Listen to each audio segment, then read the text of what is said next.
네, 반갑습니다. 오늘 또 신자의 자리로 독서하는 날이 됐네요.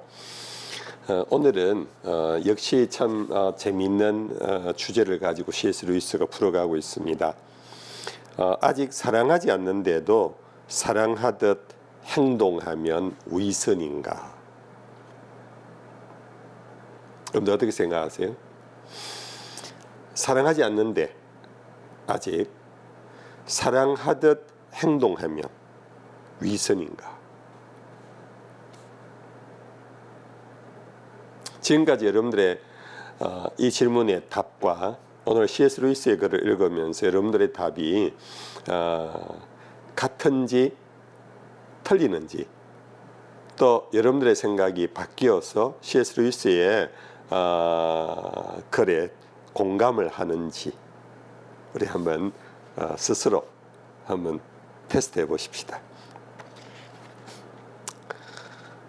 말뜻만으로 보자면 charity, 자비는 구제라는 낱말과 요즘은 거의 같은 의미를 갖고 있다. 구제, 가난한 자에게 사랑을 베풀고 물질을 나누어 주고 하는. 그러나 본래 charity는 의미가 훨씬 그 폭이 넓은 단어이다. 이 charity는 기독교적 의미의 사랑을 뜻한다. 구제는 단순히 없는 자에게 나누어 주는 구제는 꼭히 기독교적 사랑의 의미를 대입시키지 않아도 많은 사람들이 그의 본성 속에 있는 선한 마음으로서 할 수 있는 일이기 때문에 이 charity는 그러므로 구제라는 그 범주를 훨씬 넘어서는 의미로 우리는 다루어야 한다, 그 뜻입니다. 그런데 기독교적 의미의 사랑이란 뭔가? 그것은 감정이 아니랍니다. 감정이 아니랍니다. 기분이 아니라 의지의 상태랍니다. 여기 밑줄 팍팍 쳐 두시면 좋겠습니다.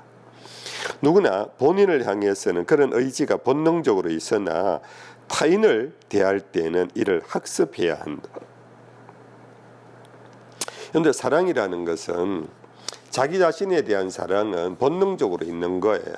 그는 꼭히 내가 날 사랑하자 그런 의지를 가질 필요가 없습니다. 그러나 타인을 대할 때는 이 사랑에 대한 부분은 의지적 그런 상태가 되어야 사랑을 할 수 있다 하는 것입니다. 그러므로 이것은 의지적 태도를 갖기 위하여서는 학습과 훈련이 필요하다, 그런 뜻입니다. 그러므로 벌써 여기에서 우리의 질문의 답은 나올 수 있을 것입니다. 아직 사랑하지 않아도 사랑하듯 행동하면, 이거는 의지적인 거지요. 아직 사랑하지 않는다 할지라도 얘는 우리의 감정의 상태에 있을 수 있습니다. 그러나 의지를 갖고 사랑하듯 행동하면은 그것이 기독교적 사랑을 이룬다. 이미 답은 나옵니다. 앞서 용서를 다룬 단락에서 밝혔듯이 자기의 셀프러브란 자신을 좋아하는 것이 아니라 자신을 잘되게 한다라는 뜻이었다. 참 다시 한번 생각해 볼 그런 표현 가르침이지요. 자기를 사랑한다라는 것은 단순한 자기를 좋아하는 감정의 문제가 아니라 자기를 잘되게 한다라는 의지적 행위, 이것이 자기애라 하는 겁니다. 마찬가지로 이웃을 향한 기독교적 사랑도 호감이나 정과는 사뭇 다른 것이다. 누구나 자신이 좋아하는 사람도 있고 그렇지 않는 사람도 있다. 여러분들 그렇죠? 만인을 다 사랑하는 사람은 없습니다. 중요한 것은 이런 자연스러운 호감이 죄도 아니고 덕도 아니라는 점이다. 어떤 음식을 특별히 좋아하거나 싫어한다고 해서 그것이 죄와 덕이 아닌 것처럼 말이다.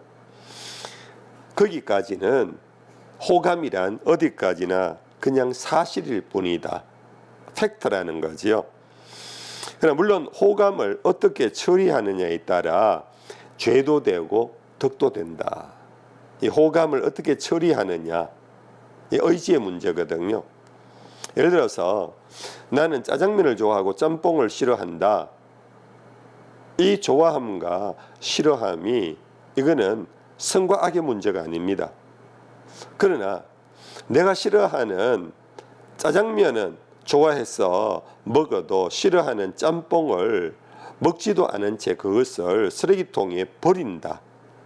이거는 죄가 될 수 있다라는 것이죠. 무슨 말씀인지 이해가 되시지요? 그래서 호감을 어떻게 처리하느냐에 따라 내가 누구를 좋아한다, 내가 갑을 좋아한다, 을은 좋아하지 않는다. 이 자체가 누구에게나 있는데 이것 때문에 이것 자체가 선과 악의 문제가 아니라 싫어하는 것을 내가 어떻게 처리하느냐, 거기에 따라 이게 죄가 될 수가 있다. 그래서 C.S. 루이스는 계속 얘기를 합니다. 자연스러운 호감이나 정이 있으면 상대를 사랑하기가 더 쉬워진다. 그렇죠? 그래서 평소 정을 가꾸는 것이 인간의 도리다. 예, 평소의 정을, 좋은 인간관계를 맺는 겁니다. 호감 자체가 사랑의 덕이어서가 아니라 사랑의 도움이 되기 때문이다. 그런데 갑작스럽게 사람이 사람을 사랑한다거나 그럴 수는 없지 않습니까? 평소에 좋은 관계, 정을 가꾸는 것, 그것은 사랑에 도움이 된다라는 것은 분명한 것입니다. 반면에 특정인에 대한 호감 때문에 다른 사람에게 인색하거나 부당해지지 않도록 늘 예의주시할 필요가 있다. 이것이 바로 호감을 처리하는 문제입니다. 호감이 가는 사람을 더 가까이 한다는 것은 문제가 없습니다. 그러나 호감이 안 가는 사람을 대신에 인색하거나 부당하게 대우하는 것은 그건 죄가 될 수 있다라는 겁니다. 심지어 같은 대상을 향한 호감과 사랑이 서로 충돌하는 경우도 있다. 예를 들어 모성애가 빗나가면 자녀를 응석바지로 만들 수 있다. 참 이거는 영국이나 한국이나 같은 것 같아요. 어머니가 자신의 욕구인 정을 채우느라 훗날 자녀가 누려야 할 진정한 행복을 무너뜨리는 것이다. 바로 같은 사람에게도 호감과 사랑이 서로 충돌하는 경우가 있는데, 이것이 호감은 정의 문제고 사랑이라는 것은 의지의 문제로서 여러분들 정의 문제가 자기의 의지를 상쇄시키지 않도록 조심해야 한다, 그런 뜻입니다. 그러나 평소에 자연스러운 호감을 키워야 한다 해서 가만히 앉아 정감을 짜내는 것은 사랑의 길이라 될 수 없다. 어떤 사람은 기질적으로 차갑다. 이것 또한 기질 자체는 죄가 아닙니다. 나는 어릴 때부터 부모의 DNA가 좀 차가운 냉정한 기질을 갖고 있는 사람은 어쩔 수 없이 나도 냉정한 그런 기질이 있어요. 그 자체가 죄가 될 수는 없다. 그러나 기질 때문에 사랑을 배울 기회를 잃거나 배울 의무를 면제받지도 못한다. 나는 기질이 원래 이러니까 하고 그 기질대로 행동하고 다른 사람과의 관계를 맺는다면은 그것은 죄가 될 수가 있다 하는 겁니다. 여기까지 바로 여러분들 우리는 호감과 사랑의 차이를 얘기하고 있습니다. 여러분들 호감과 비호감 자체가 정리하면은 이것이 선과 악의 문제가 아니지만 이 호감과 비호감을 어떻게 처리하느냐에 따라 그것이 선도 되고 악도 된다 하는 겁니다. 바로 이 처리하는 의지의 행동 그 자체가 사랑이라는 차원이라는 겁니다. 만인 공통의 법칙은 지극히 단순하다. 자신이 이웃을 사랑하는지 안 하는지 신경 쓰느라 시간을 허비할 것이 아니라 이미 사랑하듯 행동하라. 여러분들 여기 밑줄을 치십시오. 우리는 저 사람이 날 좋아할까? 나도 저 사람을 좋아해야 할까? 아래로 훑어보는 그런 서로의 긴장관계 혹은 그것을 탐색하는 시간, 그것은 의미 없는 것이다. 이미 사랑하듯 행동하랍니다. 사랑하듯 행동하면은 사랑이 자꾸 커간다라는 겁니다. 여러분들 그런 경험이 있을 거예요. 싫어하는 대상에게 상처를 입히면 그 사람이 더 싫어지지만 친절하게 대하면 어느새 그가 덜 싫어진다. 여러분들 여기 별표를 하고 여러분들 한번 실험을 해보십시오. 여러분들 주변의 사람 중에는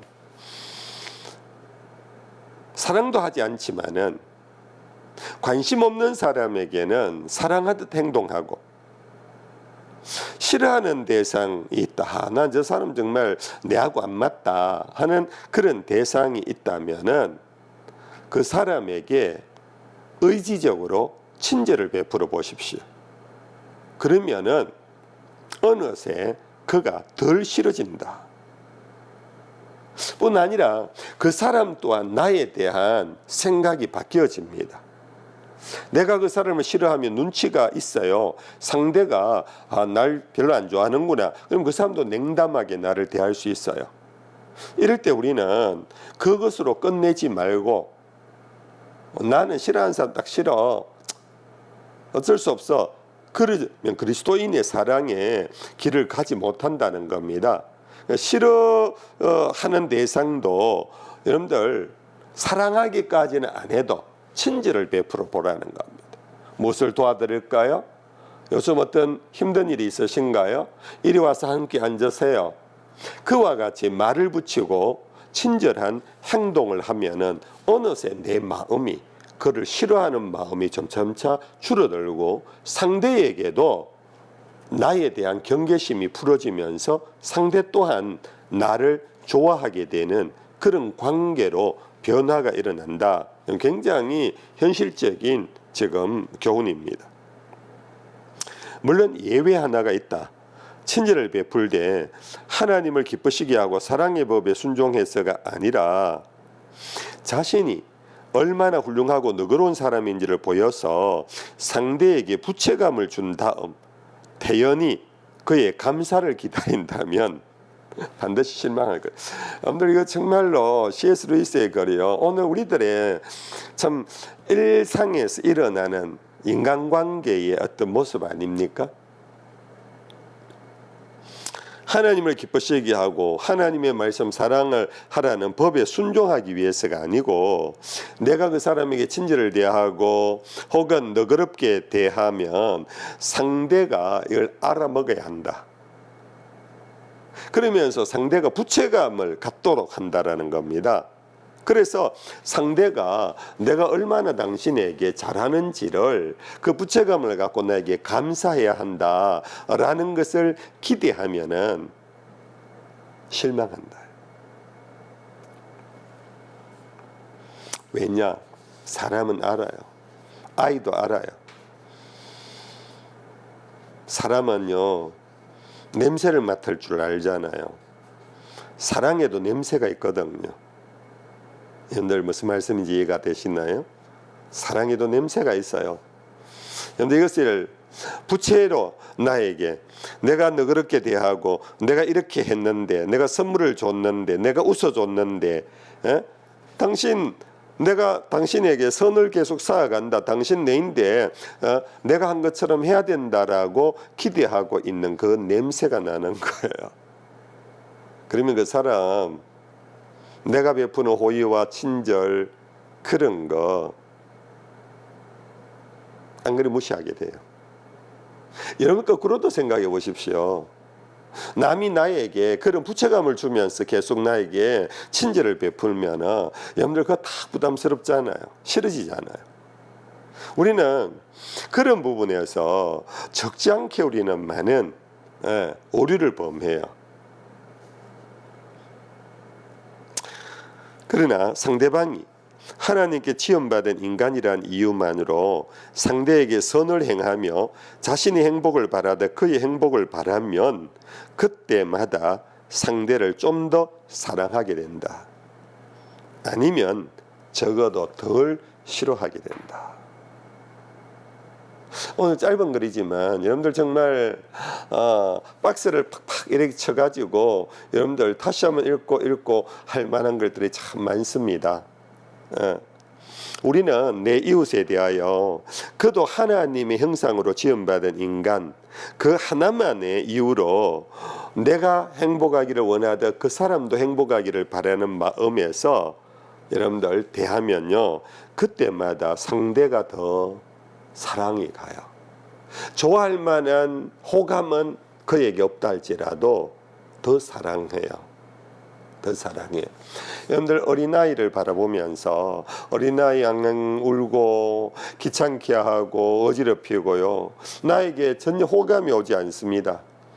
그러나 내 아이다, 내 조카다, 혹은 더 하나님의 귀한 자녀다 라는 마음으로 그를 대하기 시작하면요, 그 모든 비호감의 문제가 사라지고요, 사랑하게 되잖아요.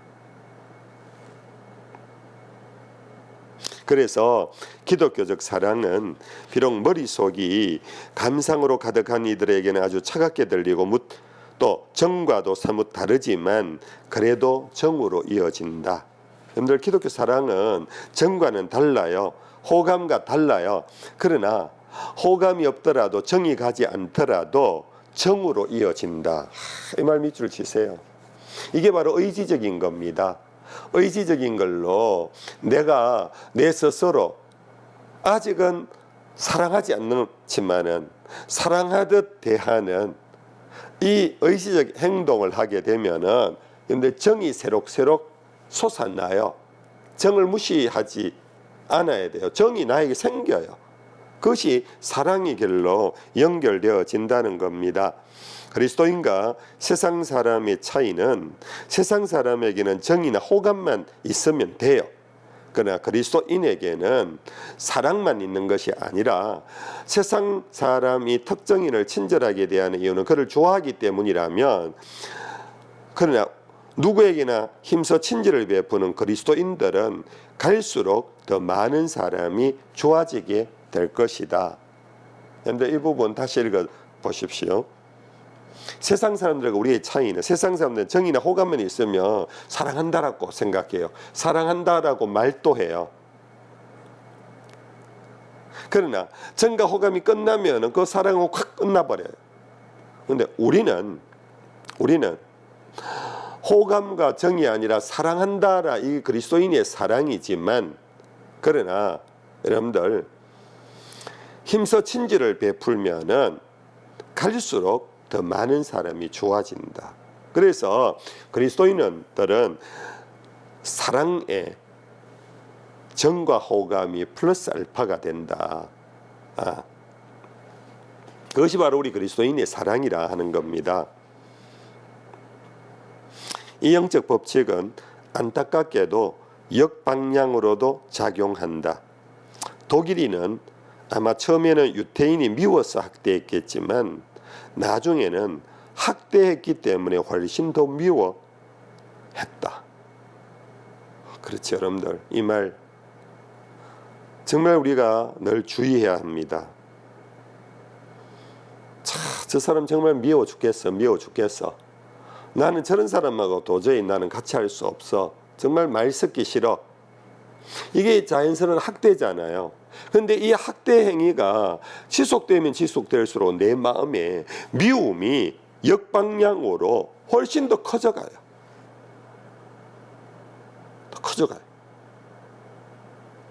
그래서 여러분들, 우리가 이 미움, 비호감에 대한 나의 태도를 내어두고 마치 사랑하던 내가 친절을 베풀고 정을 드러내게 되면은 내 마음에 정도 올라가고 사랑도 올라갈 뿐만 아니라 그에 대한 바로 이 학대 행위, 거리를 두고 싫어하는 뭔가 모르게 그런 어떤 멸시하고 무시하는 듯한 나의 행동 자체가 사라진다.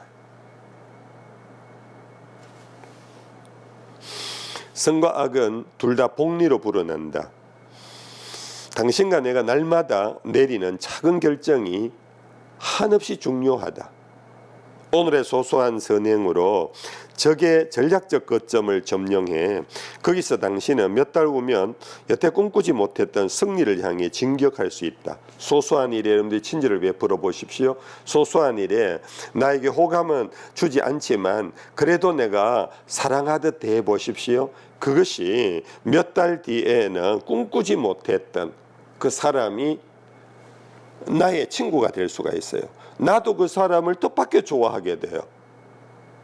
그러나 지금 현재 비호감의 문제 때문에 여러분들 계속해서 나는 도저히 안 되겠어. 사랑하지 않는 사람을 어떻게 내가 친절을 베풀어. 나는 그 윗선을 뜰 수 없어. 그러면 몇 달 후가 되면요. 그것이 오늘 우리 속에 정말로 엄청난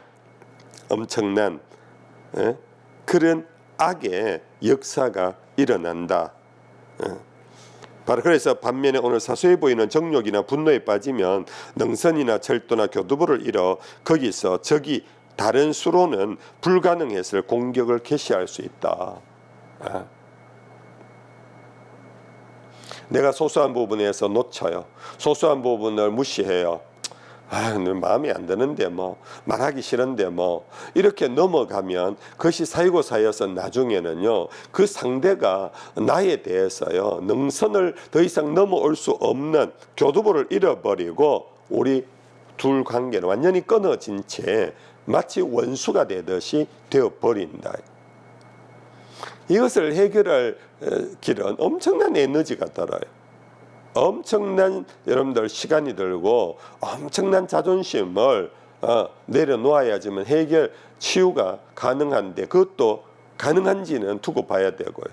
그래서 소소한 작은 일에서 여러분들 친절을 베푸십시오. 의지를 가지십시오. 이거는 내가 해야 할 일이라고. 내가 저 사람에게 이렇게 해줘야 된다라고. 이 의지를 갖고 사랑하지 않지만 사랑하듯이 대하면은 여러분들 그것이 사이고 사여서 나도 모르게 심지어 비호감이 호감이 될 수도 있고 난 저 사람 정말로 가치 없는 사람인 줄 알았는데 진국 같은 사람이라는 것을 발견할 수 있게 되고 난 저 사람하고 아무 상관없이 살아도 관계없다라고 생각했는데 그 사람 없이는 나는 참 어쩔 뻔했느냐 하는 식의 너무나 절친이 될 수가 있는 이 소소한 삶에 여러분들 선과 악은 복리로 불어난다. 이 부분 여러분들 꼭 마음속에 담아두셔야 합니다. 어떤 작가들은 처리티라는 단어를 사람 사이의 기독교적 사랑에만 아니라 하나님과 인간 사이의 사랑에도 선다. 후자의 경우 흔히들 걱정이 많다. 하나님을 사랑해야 한다는데 자기 속에 그런 감정이 전혀 없다. 여러분들 그렇죠. 목사의 설교를 듣다 보면 성경을 읽다 보면 하나님을 사랑해야 됩니다. 이런 어떤 말들을 많이 봤는데 내 속에 하나님에 대한 사랑이 이건 뭐 작은 불씨도 안 보이는 것 같아요. 이럴 때 어떻게 할 것인가? 답은 똑같다는 겁니다.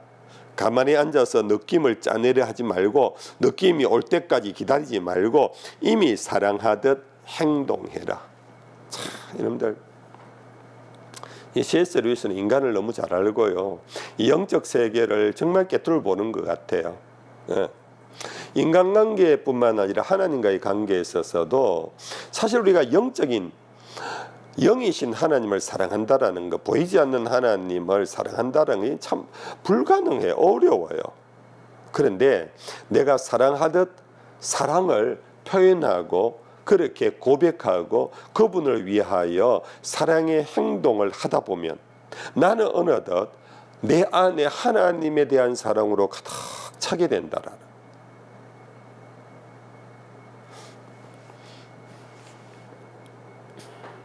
대체로 우리를 향한 하나님의 사랑이 그분을 향한 우리의 사랑보다 사고하기 훨씬 확실한 주제다. 그렇죠?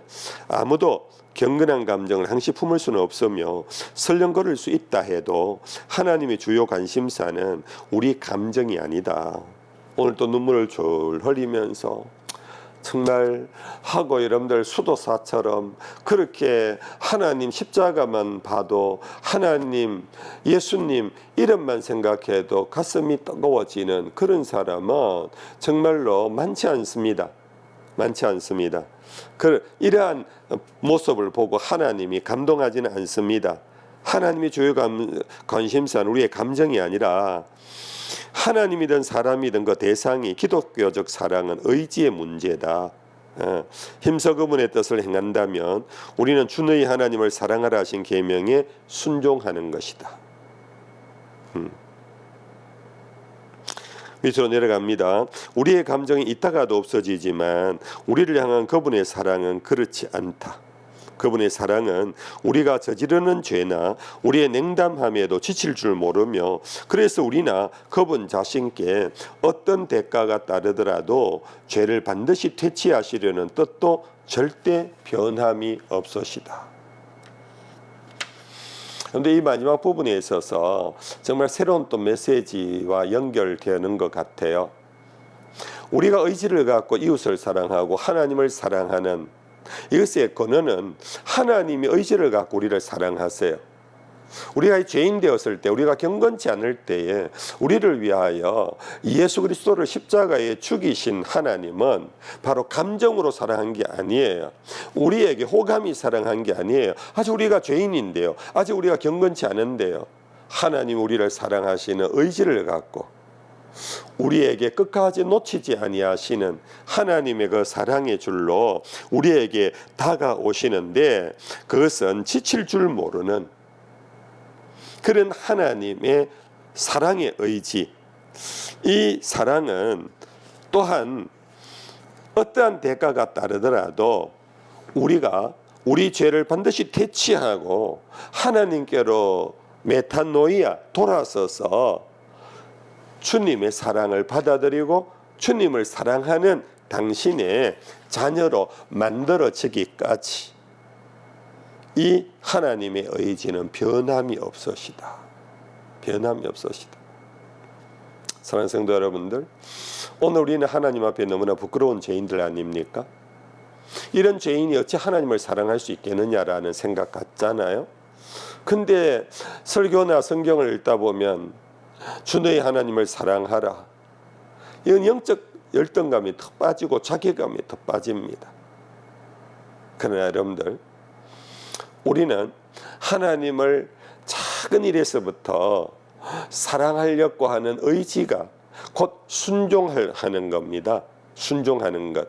하나님의 말씀 하나하나를 순종해 가려고 하다 보면 그것이 하나님에 대한 친절 아니겠습니까? 하나님에 대한 참 정에 대한 표현 아니겠습니까? 이것이 점차 자라서 내 안에 하나님의 사랑이 가득 들어오는데 그 근원은 하나님이 지금 우리를 그렇게 놓치지 아니하시고 쉬지 아니하시고 포기하지 아니하시고 우리의 죄가 완전히 반드시 퇴치하시기까지 하나님은 변함없이 우리를 사랑하고 계신다.